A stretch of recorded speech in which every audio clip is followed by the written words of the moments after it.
Alors bonjour à tous, aujourd'hui je vais vous lire le chapitre 2 de la première partie du livre de René Guénon, Orient et Occident, chapitre qui s'intitule La superstition de la science. Donc ce chapitre est plutôt long, donc je ferai 3 ou 4 parties. Voilà. Je commence la lecture. La civilisation occidentale moderne a, entre autres prétentions, celle d'être éminemment scientifique. Il serait bon de préciser un peu comment on entend ce mot.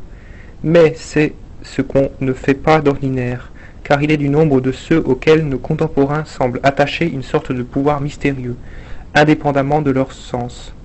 La science, avec une majuscule, comme le progrès, et la civilisation, comme le droit, la justice et la liberté, est encore une de ces entités qu'il vaut mieux ne pas chercher à définir, et qui risquent de perdre tout leur prestige dès qu'on les examine d'un peu trop près. Toutes les soi-disant conquêtes, dont le monde moderne est si fier, se réduisent ainsi à de grands mots derrière lesquels il n'y a rien ou pas grand-chose. Suggestion collective, avons-nous dit, illusion qui, pour être partagée par tant d'individus et pour se maintenir comme elle le fait, ne saurait être spontanée. Peut-être essaierons-nous quelques jours d'éclaircir un peu ce côté de la question. Mais, pour le moment, ce n'est pas de cela principalement qu'il s'agit. Nous constatons seulement que l'Occident actuel croit aux idées que nous venons de dire, si tant est que l'on puisse appeler cela des idées, de quelque façon que cette croyance lui soit venue. Ce ne sont pas vraiment des idées, car beaucoup de ceux qui prononcent ces mots avec le plus de conviction n'ont dans la pensée rien de bien net qui corresponde. Au fond, il n'y a là, dans la plupart des cas, que l'expression, on pourrait même dire la personnification, l'aspiration sentimentale plus ou moins vague. Ce sont de véritables idoles, des divinités d'une sorte de religion laïque, qui n'est pas nettement définie, sans doute, et qui ne peut pas l'être, mais qui n'en a pas moins une existence très réelle. Ce n'est pas de la religion au sens propre du mot, mais c'est ce qui prétend s'y substituer, et qui mériterait mieux d'être appelé contre-religion. La première origine de cet état de choses remonte au début même de l'époque moderne, où l'esprit antitraditionnel se manifesta immédiatement par la proclamation du libre examen, c'est-à-dire de l'absence, dans l'ordre doctrinal, de tout principe supérieur aux opinions individuelles. L'anarchie intellectuelle devait fatalement en résulter. De là la multiplicité indéfinie des sectes religieuses et pseudo-religieuses, des systèmes philosophiques visant avant tout à l'originalité, des théories scientifiques aussi éphémères que prétentieuses. Invraisemblable chaos que domine pourtant une certaine unité, puisqu'il existe bien un esprit spécifiquement moderne dont tout cela procède, mais une unité toute négative en somme, puisque c'est proprement une absence de principe, se traduisant par cette indifférence à l'égard de la vérité et de l'erreur qui a reçu, depuis le XVIIIe siècle, le nom de tolérance. Qu'on nous comprenne bien. Nous n'entendons point blâmer la tolérance pratique, qui s'exerce entre les individus, mais seulement la tolérance théorique, qui prétend s'exercer envers les idées et leur reconnaître à toutes les mêmes droits, ce qui devrait logiquement impliquer un scepticisme radical.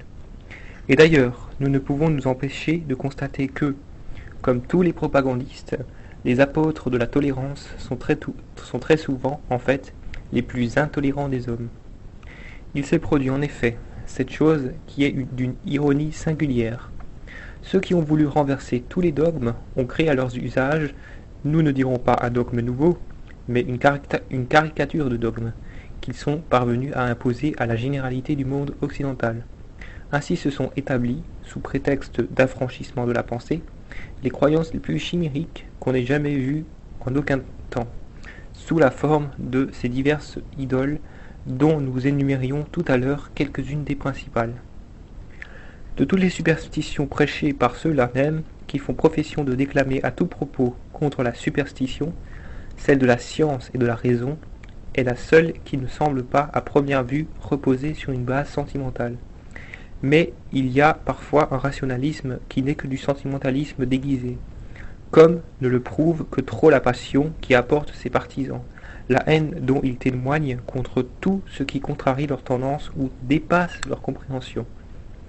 D'ailleurs, en tout cas, le rationalisme correspondant à un amoindrissement de l'intellectualité, il est naturel que son développement aille de pair avec celui du sentimentalisme, ainsi que nous l'avons expliqué au chapitre précédent.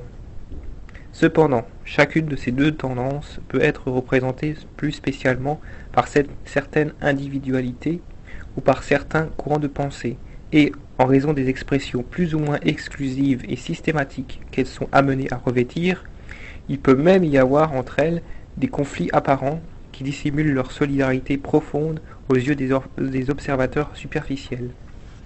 Le rationalisme moderne commence en somme à Descartes.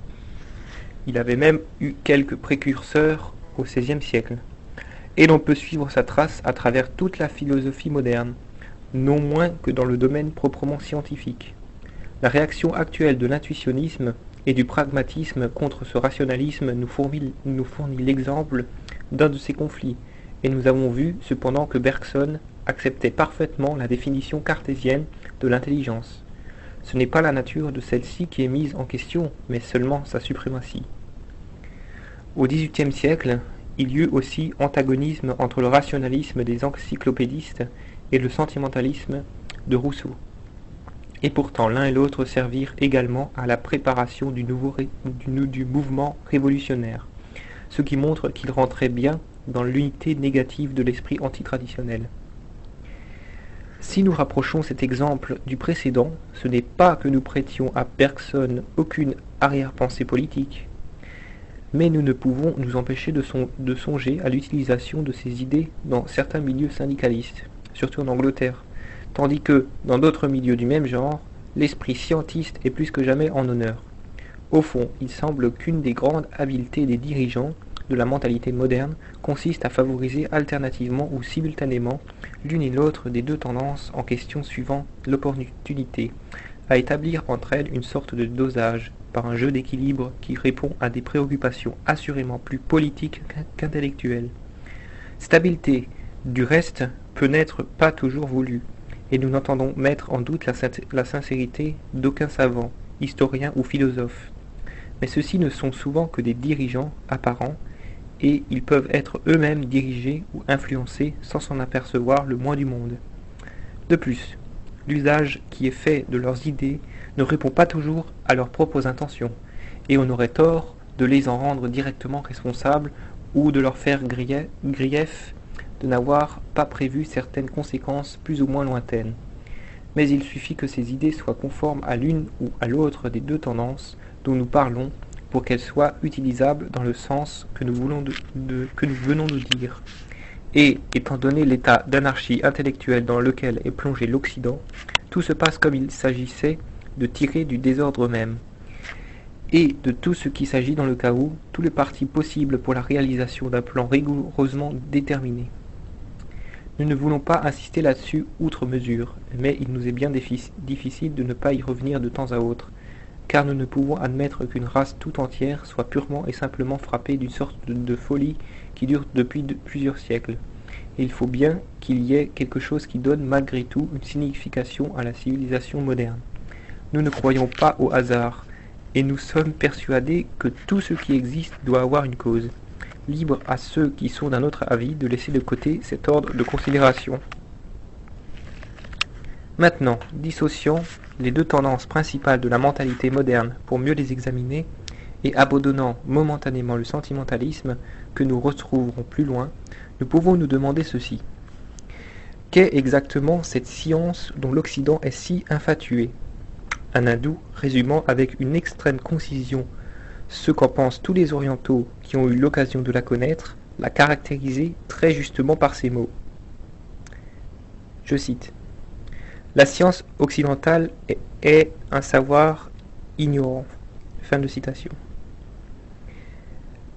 Le rapprochement de ces deux termes n'est point une contradiction. Et voici ce qu'il veut dire. C'est bien, si l'on veut, un savoir qui a quelque réalité, puisqu'il est valable et efficace dans un certain domaine relatif. Mais c'est un savoir irrémédiablement borné, ignorant de l'essentiel, un savoir qui manque de principe, comme tout ce qui appartient en propre à la civilisation, occidentale moderne. La science, telle que la conçoivent nos contemporains, est uniquement l'étude des phénomènes du monde sensible, et cette étude est entreprise et menée de telle façon qu'elle ne peut, nous y insistons, être rattachée à aucun principe d'un ordre supérieur. Ignorant résolument tout ce qui la dépasse, elle se rend ainsi pleinement indépendante dans son domaine. Cela est vrai, mais cette indépendance dont elle se glorifie n'est faite que de sa limitation même. Bien mieux, elle va jusqu'à nier ce qu'elle ignore, parce que c'est là le seul moyen de ne pas avouer cette ignorance. Ou, si elle n'ose pas nier formellement qu'il puisse exister quelque chose qui ne tombe pas sous son emprise, elle nie du moins que cela puisse être connu de quelque manière que ce soit, ce qui en fait revient au même, et elle prétend englober toute connaissance possible. Par un parti pris souvent inconscient, les scientistes s'imaginent, comme Auguste Comte, que l'homme ne s'est jamais proposé d'autre objet de connaissance qu'une explication des phénomènes naturels. Parti pris inconscient, disons-nous, car ils sont évidemment incapables de comprendre qu'on puisse aller plus loin. Et ce n'est pas là ce que nous leur reprochons, mais seulement leur prétention de refuser aux autres la possession ou l'usage de facultés qui leur manquent à eux-mêmes. On dirait des aveugles qui nient, sinon l'existence de la lumière, ou bien du moins celle du sens de la vue, pour l'unique raison qu'ils en sont privés. Affirmer qu'il y a non pas seulement de l'inconnu, mais bien de l'inconnaissable, suivant le mot de Spencer, et faire d'une infirmité intellectuelle une borne qui n'est permis à personne de franchir, voilà ce qui ne s'était jamais vu nulle part. Et jamais on n'aurait vu non plus des hommes faire d'une affirmation d'ignorance un programme et une profession de foi, la prendre ouvertement pour étiquette d'une prétendue doctrine, sous le nom d'agnosticisme. Et ceux-là, qu'on le remarque bien, ne sont pas et ne veulent pas être des sceptiques. S'ils l'étaient, il y aurait dans leur attitude une certaine logique qui pourrait la rendre excusable. Mais ils sont, au contraire, les croyants les plus enthousiastes de la science, les plus fervents admirateurs de la raison. Il est assez étrange, dira-t-on, de mettre la raison au-dessus de tout, de professer pour elle un véritable culte, et de proclamer en même temps qu'elle est essentiellement limitée. Cela est quelque peu contradictoire, en effet, et si nous le constatons, nous ne nous chargeons pas de l'expliquer. Cette attitude dénote une mentalité qui n'est la nôtre à aucun degré, et ce n'est pas à nous de justifier les contradictions qui semblent inhérentes au relativisme sous toutes ses formes. Nous aussi, nous disons que la raison est bornée et relative, mais, bien loin d'en faire le tout de l'intelligence, nous ne la regardons que comme une de ses portions inférieures, et nous voyons dans l'intelligence d'autres possibilités qui dépassent immensément celles de la raison. En somme, les modernes, ou certains d'entre eux du moins, consentent bien à reconnaître leur ignorance, et les rationalistes actuels le font peut-être plus volontiers que leurs prédécesseurs. Mais ce n'est qu'à la condition que nul n'ait le droit de connaître ce qu'eux-mêmes ignorent. Qu'on prétende limiter ce qui est, ou seulement limiter radicalement la connaissance, c'est toujours une manifestation de l'esprit de négation qui est si caractéristique du monde moderne. Cet esprit de négation, ce n'est pas autre chose que l'esprit systématique, car un système est essentiellement une conception fermée. Et il en est arrivé à s'identifier à l'esprit philosophique lui-même, surtout depuis Kant, qui, voulant enfermer toute connaissance dans le relatif, a osé déclarer expressément que,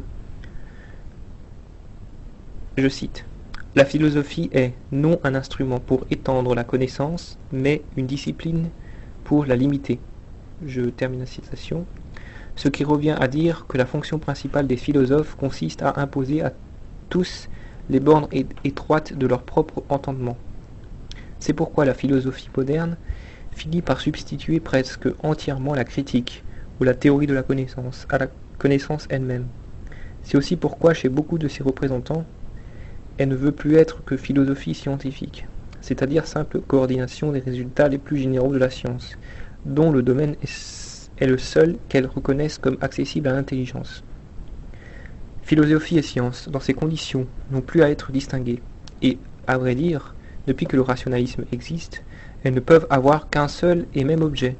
Elles ne représentent qu'un seul ordre de connaissance. Elles sont animées d'un même esprit. C'est ce que nous appelons, non l'esprit scientifique, mais l'esprit scientiste. Il nous faut insister un peu plus sur cette dernière distinction. Ce que nous voulons marquer par là, c'est que nous ne voyons rien de mauvais en soi dans le développement de certaines sciences, même si nous trouvons excessive l'importance qu'on y attache. Ce n'est qu'un savoir très relatif, mais enfin c'est un savoir tout de même. Et il est légitime que chacun applique son activité intellectuelle à des objets proportionnés à ses propres aptitudes et aux moyens dont il dispose. Ce que nous réprouvons, c'est l'exclusivisme. Nous pourrions dire le sectarisme de ceux qui, grisés par l'extension que ces sciences ont prise, refusent d'admettre qu'il n'existe rien en dehors d'elles, et prétendent que toute spéculation, pour être valable, doit se soumettre aux méthodes spéciales que ces mêmes sciences mettent en œuvre, comme si ces méthodes, faites pour l'étude de certains objets déterminés, devraient être universellement applicables. Il est vrai que ce qu'ils conçoivent en fait d'universalité est quelque chose d'extrêmement restreint, et qui ne dépasse point le domaine des contingences. Mais on étonnerait fort ces scientistes en leur disant que, sans même sortir de ce domaine, il y a une foule de choses qui ne sauraient être atteintes par leur méthode, et qui peuvent pourtant faire l'objet de sciences toutes différentes de celles qu'ils connaissent, mais non moins réelles, et souvent plus intéressantes à divers égards. Il semble que les modernes aient pris arbitrairement, dans leur domaine de la connaissance scientifique, un certain nombre de portions qu'ils se sont acharnés à étudier à l'exclusion de tout le reste, et en faisant comme si ce reste était inexistant. Et, aux sciences particulières qu'ils ont ainsi cultivées, il est tout naturel et non point étonnant ni admirable qu'ils aient donné un développement beaucoup plus grand que n'avaient pu le faire des hommes qui n'y attachaient point la même importance, qui souvent même ne s'en souciaient guère, et qui s'occupaient en tout cas de bien d'autres choses qui leur semblaient plus sérieuses. Nous pensons surtout ici au développement considérable des sciences expérimentales, domaine où excelle évidemment l'Occident moderne, et où nul ne songe à contester sa supériorité, que les Orientaux trouvent d'ailleurs peu enviable, précisément parce qu'elle a dû être achetée par l'oubli de tout ce qui leur paraît vraiment digne d'intérêt. Cependant, nous ne craignons pas d'affirmer qu'il est des sciences, même expérimentales, dont l'Occident moderne n'a pas la moindre idée.